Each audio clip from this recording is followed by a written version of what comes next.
So originally I'm from Ukraine and my hometown is called Donetsk. And throughout my life, and especially last few years, I've been moving from one city to another, and currently I'm living in Israel, but I consider myself Ukrainian. I was born also in Ukraine, also in Donetsk, but I moved in Kiev, capital of Ukraine, in 2014, also because of war. And now I live in Israel, in Jerusalem, already for 2 years. We're from like the same hometown, Donetsk, and we were also connected to Jewish community there because we're Jewish. That was the way we met.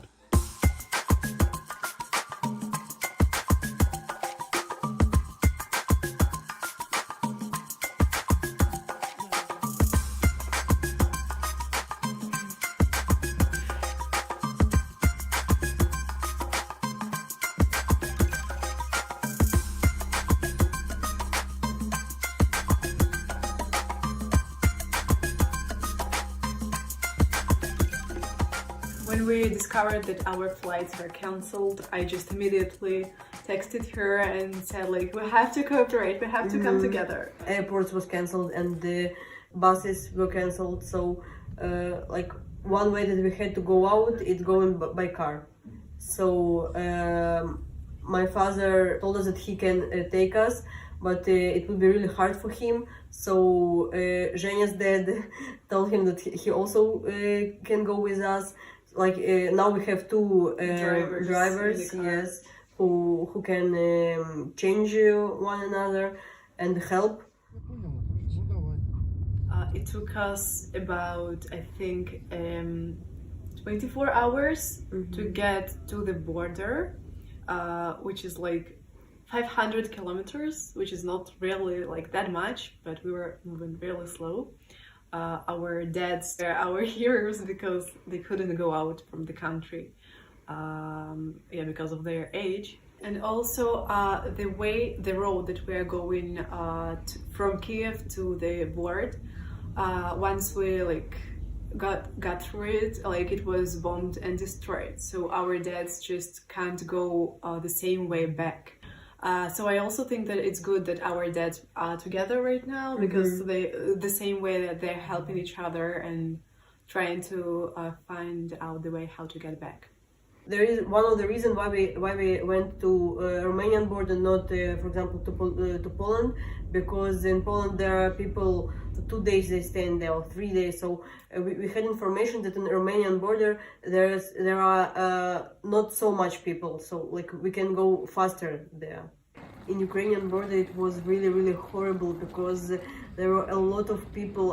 I think it was 1,000 people where we stayed. 1,000 people already like get in there, and children cried. The dogs like I don't know. Cried also. Yes, it was really horrible, and we stayed there for 10 hours. 10 hours maybe, yeah. And it was unreal to get out food, water, because people stayed one on one. Like yeah, it was super crowded, and really, like Anna said, that we didn't have an option to get out the water. And also, I have to say that while we were crossing the border, it was like from the morning till the evening, and we were super lucky that it happened in this exact time because it wasn't too cold. Like it was sunny. It wasn't raining, it wasn't snowing, but it still was super cold. Like in the evening it was freezing and we were just waiting for it to end. I didn't have lots of things with me, just some clothes, my laptop because like I'm a student, and also my mom gave me some food, like some chocolates, some cheese, something like super basic. And then after crossing the Romanian border, like we were really surprised by the amount of people and the warmth that they give to people who cross the border. Like we were given immediately like a warm tea, food, SIM cards with an internet. Volunteers immediately approached us and asked if we know how to get somewhere, like where do we need to get to. and we said that like we're a bit lost here, and we have to go back to Tel Aviv, to Israel, with the nearest flight, which is also like affordable for us. And then they just called for someone. It was a really, really kind woman, an angel, whose name was Nastya, and she offered us to get us to the bus station, and from there to get to Bucharest.